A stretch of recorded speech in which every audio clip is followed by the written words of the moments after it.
북한 경제가 계속 0% 미만의 그러한 성장을 해온 거죠. 그러니까 계속 어쩌면 경제상이 굉장히 나쁜 상황이고, 거기에다가 뭐 지난해 잠깐 3.1% 성장했다고 하는데 그거는 약간 기저효과가 있고 해서, 더군다나 올해 들어가지고 외환 가치가 이렇게 크게 2배 이상 막 높아지면서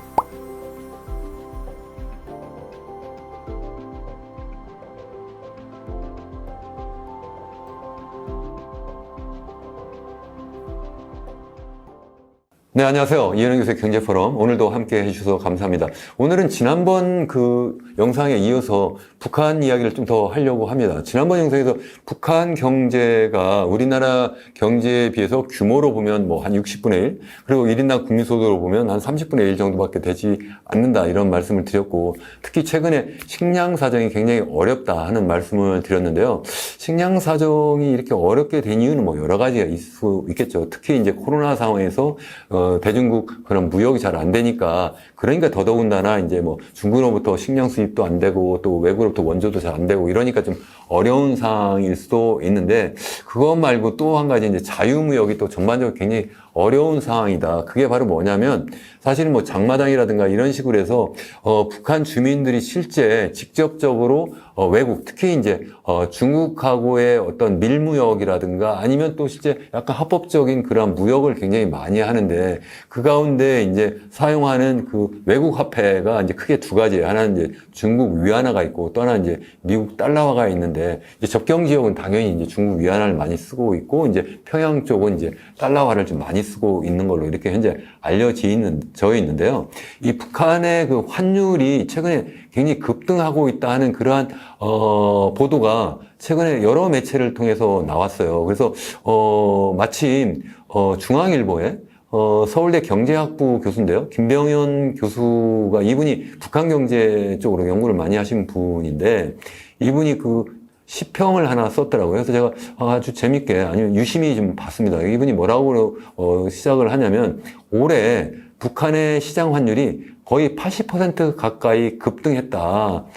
그렇게 급등했다는 것은 결국은 이게 시차를 두고 이 환율이 물가에 반영을 하게 되니까 결국은 이게 물가도 더 많이 오를 수 있지 않겠느냐. 그래서 지난해 우리 그 북한 주민 소득은 그 지난번 영상에도 말씀드렸지만, 이게 2016년하고 비교하면 이분에 의하면 한 절반으로 감소했다. 그래서 소득은 증가하지 않고 반으로 줄었는데 물가는 2배 가까이 뛴다면 결국은 실질 소득은 2016년에 비해서 4분의 1로 감소하는 거 아니냐. 그러니까 이게 굉장히 위험한 어떤 전조 증상이 아니냐, 뭐 이런 이야기를 하는 거예요. 그래서 북한의 그 국민소득부터 진짜 그런지 한번 제가 팩트 체크를 좀 해봤습니다. 그래서 지난번 보여드린 것처럼 북한의 우리 그 1인당 GDP 또는 GNI가 지난해에는 우리나라 원화 기준으로 보면 한 158만 9천 원 정도였는데요. 2016년에도 보면 사실 그냥 146만 원 정도였어요. 그러니까 좀 전에 김병현 교수께서는 이게 뭐 한 절반으로 줄었다 이렇게 이야기를 하는데, 우리나라 원화 가치로 보면 줄은 게 아니라 약간 더 늘은 것 같아요. 아니면 비슷하거나. 그래서 그거는 제가 어떤 자료를 가지고 이렇게 말씀하시는지는 잘 모르겠는데, 어쨌든 명목소득은 크게 감소한 것 같지는 않다. 어쨌든 매년 경제 성장률이 거의 뭐 0%나 마이너스였기 때문에 상황이 뭐 나쁘다 이렇게 이야기는 할 수가 있을 것 같아요.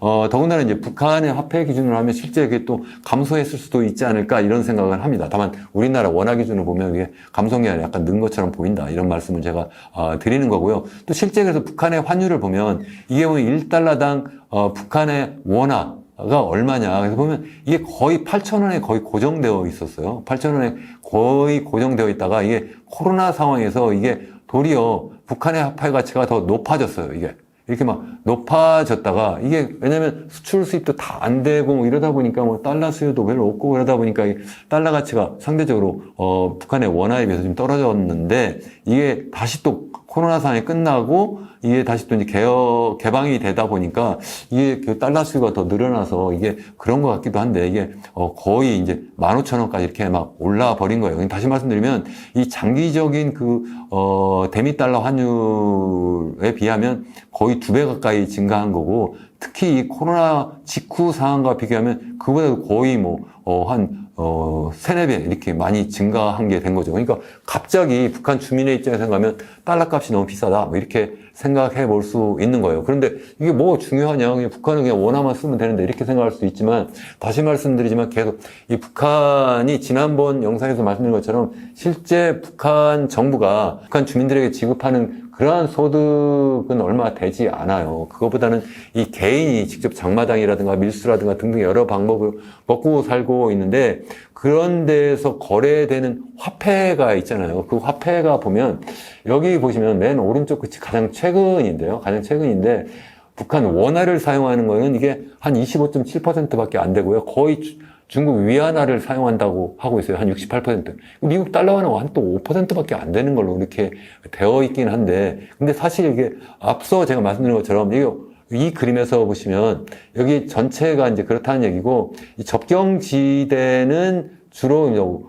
중국 위안화가 상대적으로 많이 쓰고 있고, 비접경지대는 이제 상대적으로 중국 위안화를 많이 안 쓰고 뭘 많이 쓰느냐. 특히 이제 평양 같은 데에서는 우리나라 서울이죠.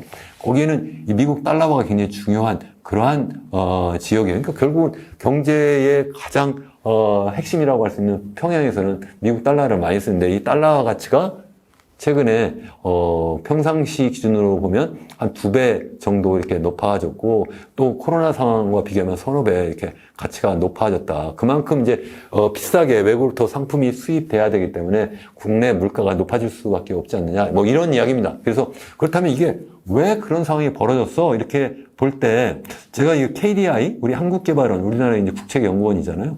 거기에서 또 이게 매달 북한 경제 리뷰라고 하는 그러한 연구 자료를 발표를 해요. 그래서 거기 나온 자료를 제가 하나 보니까 뭐라고 이야기하냐면 이게 북한 경제가 현재 이 코로나 상황에서 뭐 이제 무역하는 데 필요한 외환, 그게 뭐 달러화도 있고 뭐 중국 위안화도 있고 한데 이러한 것이 이제 거의 없는 상태에서 이제 코로나 상황이 딱 끝나니까 무역을 막 하려고 하니까 결국은 외환이 필요하잖아요. 외환이 필요하니까 그게 이제 달러 값도 높아지고 그리고 또 중국 위안화 값도 이제 높아졌다. 아까 달러 기준만 했는데 이 중국 위안화 가치도 북한 원화에 비하면 상대적으로 높아진 거죠. 이제 같이 이제 높아졌다는 이야기인데 그래서 그런 것이 아니냐. 다시 말씀드리면 코로나 이후에 교역이 재개되었는데 이게 결국 외국에서 수입을 많이 해야 되는데 이게 수입할 수 있는 재원이 없다. 그럼 수출을 많이 해서 하면 되지. 우리 지난번 영상에서 만든 것처럼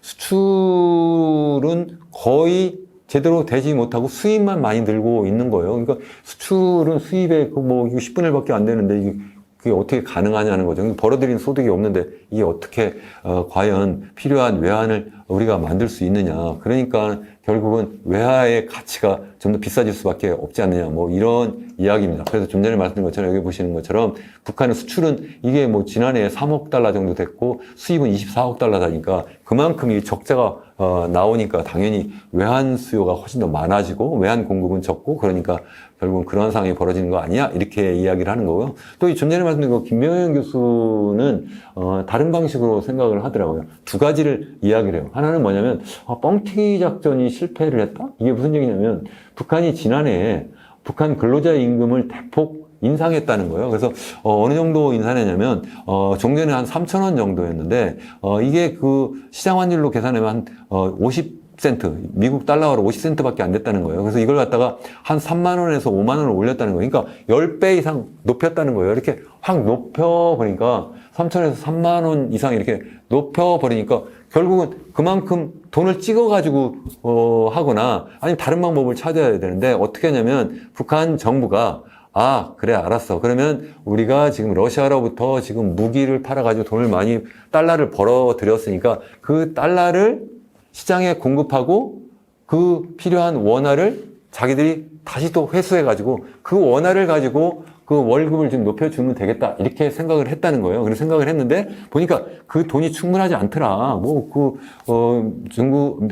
북한이 러시아에 대해서 무기 수출해가지고 벌어들인 그 외환 가지고는 충분히 그걸 그 북한 내에서 그걸 시장에 내다 팔고 다시 원화를 걷어들이는 거 가지고 충분하지 못하니까 결국은 어떻게 했다는 거예요? 돈을 찍어가지고 공부할 수밖에 없는 거잖아요. 그러다 보니까 미국 달러 값이 중국의 위안화 값이 상대적으로 더 비싸졌다. 뭐 이런 이야기를 하나 하고 있고요. 또 하나는 정권에 의도하지 않은 실수다. 뭐 이렇게 이야기를 하는데 지난해부터 시작해가지고 뭘 했냐면 20 곱하기 20 해가지고 20개 지방에 앞으로 10년 동안 해마다 경공업 공장을 만들어라. 이렇게 김정은의 지시가 있었다는 거예요. 이걸 하려니까 어떻게 해요? 공장을 만들니까 당연히 뭐 기자재가 들어와야 되잖아요. 그 기자재가 뭐 국내에서 생산이 안 되니까 수입을 해야 되는데 수입하려니까 또 달러가 필요하잖아요. 또 당연히 위안화도 필요하죠. 근데 그걸 갖다가 그럼 어디서 할 거냐 이거예요. 결국 민간의 그 돈주들 그동안 뭐 여러 가지 뭐 밀수라든가 아니면 장마당에서 벌어들인 그 달러를 갖고 있는 그 민간의 그 돈주들한테 그걸 갖다가 조달하려고 했는데 그것이 충분하지 않으니까 다시 또 이 달러 값이 올라간 거 아니냐. 결국 이것도 어쩌면 첫 번째 일반적인 무역이 확대가 되면서 그런 거다 이렇게 얘기할 수 있는데 그건 민간의 그 무역까지 확대가 되니까 수입이 많이 확대가 되다 보니까 그렇다고 하는데 이거는 정권, 그 북한 정부가 직접 이러한 기자재를 더 많이 들여가지고 지방에다가 뭐 그런 어떤 공장을 만들려고 그렇게 하다 보니까 그 기계 수입을 많이 해야 되고 거기에 필요한 외화 자산이 충분하지 않다. 뭐 그러다 보니까 또 워낙 위안화 값이 올라가고 또 달러 값이 올라간 거 아니냐 이렇게 이야기를 하는 거예요. 그러면서 이제 김병현 교수 이야기는 이거 제목에서 이야기하는 것처럼 이 환율 폭등 이게 위기의 전조가 아니야? 뭐 이렇게 이야기를 하는 거예요. 그래서 여기 재밌어요. 보면 독재 체제의 운명은 보통 전쟁이 아니면 경제로 결판난다. 그 독일 히틀러 정권은 전자에 해당되고 소련은 후자에 해당한다. 그러니까 결국 다른 동유럽 사회주국가도 결국은 이런 경제로 결판나가지고 결국 다 망한 것이 아니냐. 그러니까 북한도 결국은 이 경제가 아킬레스 건이다는 거예요. 그래서 지금 보면 이미 지난번 영상에서 말씀드린 것처럼 북한 경제가 계속 0% 미만의 그러한 성장을 해온 거죠. 그러니까 계속 어쩌면 경제상이 굉장히 나쁜 상황이고 거기에다가 뭐 지난해 잠깐 3.1% 성장했다고 하는데 그거는 약간 기저효과가 있고 해서 그것만 가지고 볼 수는 없다 이런 말씀 드렸고 더군다나 식량 사정을 보면 계속 상황도 나쁘다 뭐 이런 말씀을 드렸는데 더군다나 올해 들어가지고 이렇게 외환 가치가 이렇게 크게 2배 이상 막 높아지면서 결국 수입 물품의 가격이 높아지고 그것이 전반적인 물가 폭등으로 나타나면서 주민들의 불만이 더 커질 수 있지 않느냐 뭐 이런 이야기를 합니다. 그래서 이게 결국은 북한 정권을 위태하게 만드는 것이 아니냐 이제 그렇게 이제 보고 있는 겁니다. 실제 그럼 어떻게 될 거냐? 이건 정말 아무도 모르는데 제가 생각할 때는 일단 한 4가지 정도 우리가 한번 생각을 해봐야 될 것 같아요. 첫 번째는 과연 현재 지금 진행 중인 그 미국의 대선 결과가 어떻게 나타날 거냐? 과연 도널드 트럼프 전 대통령이 다시 재선이 될 거냐?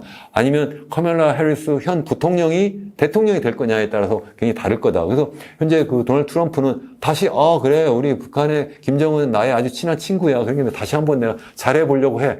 이렇게 지금 하고 있고 도리어 남한에 대해서는 뭐 이거 지금 미군에 주둔 비용도 더 내게 하고 더 압력을 막 가하는 뭐 이런 정책을 쓰겠다고 해서 어쩌면 북한에게는 도널드 트럼프가 다시 돌아오는 걸 굉장히 바라고 있을 텐데 반대로 카멀라 해리스 같은 경우에는 이런 독재자하고 내 대화조차 하지 않겠다. 더 강력한 제재를 하려고 하기 때문에 북한의 입장에서 생각하면 해리스가 대통령이 되게 되면 아마 더 큰 재앙이 될 수도 있지 않을까 이런 생각도 해보고요. 또 한 가지는 러시아와 우크라이나 간의 이제 전쟁인데 최근에 우크라이나가 이제 러시아 본토까지 지금 막 들어가가지고 막 그 러시아 정권까지도 위협하고 있잖아요. 다시 말씀드리면 푸틴이 입장에서 생각하면 적어도 국내적으로는 뭐 우리는 상관없어. 이거 외국에 나가서 그냥 우리가 그냥 전쟁하는 거니까 국민들은 잘하고 있네 이랬는데 보니까 우크라이나 군대가 이제 막 도리어 이제 러시아 영토까지 막 이렇게 들어오는 그런 상황이 되면서 이게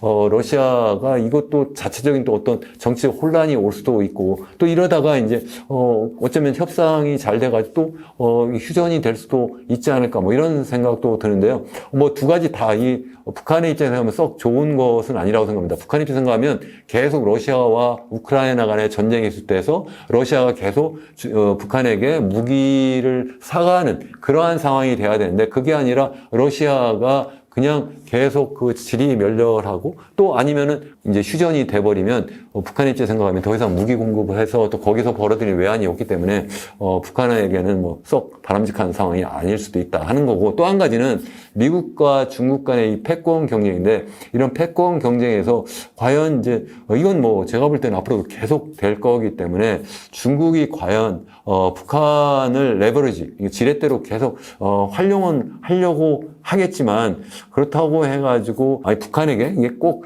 유리한 상황일까? 전 그렇지 않을 거라고도 생각합니다. 왜냐하면 이 미국과 중국 간의 이런 패권 경쟁을 하게 되면 중국이 경제적으로, 군사적으로 계속 더 압력을 많이 느끼기 때문에 중국이 북한을 일방적으로 지원하는 게 또 한계가 있지 않을까? 저는 그렇게 생각합니다. 중국이 계속 경제 성장하고 막 그러면서 지역에서뿐만 아니라 전 세계적으로 최고 패권 경쟁 하는 그 우두머리로 이렇게 최고의 패권국가로 등장하면 당연히 북한의 입장에서 생각하면 중국으로부터 더 많은 어떤 떡을 얻을 수도 있겠는데, 미국이 중국을 견제하는 상황에서 북한이 예전처럼 중국으로부터 많은 경제적 혜택을 누리기는 굉장히 어렵지 않을까, 이런 생각을 해봅니다. 그리고 마지막으로 이제 한국이 정권에 따라서 북한에 대해서 굉장히 유화적이거나 아니면 굉장히 좀 대립적인 이러한 정책을 현재 쓰고 있는데, 당연히 대립적인 이런 정책을 쓰게 되면 북한의 입장에서 생각하면 더 어려울 수밖에 없겠죠. 그래서 이런 상황을 계속 이제 유지하게 되면 북한은 더더욱 이제 경제적으로 굉장히 이제 압박을 많이 느끼지 않을까, 이런 생각을 합니다. 그래서 이러한 여러 가지 대외적인 조건, 또 남한의 그런 어떤 정책 대응에 따라서 북한의 어떤 경제 상황, 정치적 상황, 외교적 상황이 굉장히 많이 달라질 수 있다, 이렇게 생각을 합니다. 아무튼 우리가 북한에 대해서 면밀하게 이렇게 관찰을 하고, 또 그래서 여러 가지 경우의 수를 보고 거기에 대응하는 것이 좋다, 이렇게 생각합니다. 혹자는 우리나라가 뭐 인구 고령화가 되고 뭐 그래서 인구도 뭐 줄어든다고 하고 그러니까 북한하고 그냥 하나로 이렇게 합치게 되면 이거 엄청나게, 그러면 이제 좋은 그런 기회가 올 수 있지 않느냐, 이렇게 생각하는 분도 계십니다. 사실 그럴 수 있는데, 우리가 대비를 잘 하고서 하면 그럴 수 있는데, 그게 아니라 어느 날 갑자기 대비도 하지 않은 상태에서 갑자기 북한이 그냥 자멸하는 상태가 되고, 그래서 뭐 중국이 막 거기에 막 점령을 하고, 또 아니면 또 열강이 막 거기 다 참여하고, 이런 상황이 되지 않도록 우리가 미리부터 잘 관리를 하는 것이 필요하지 않을까? 저는 개인적으로 그렇게 생각합니다. 여러분 끝까지 시청해 주셔서 감사합니다. 기왕이면 좋아요, 구독도 눌러주시면 더더욱 감사하겠습니다. 여러분 감사합니다.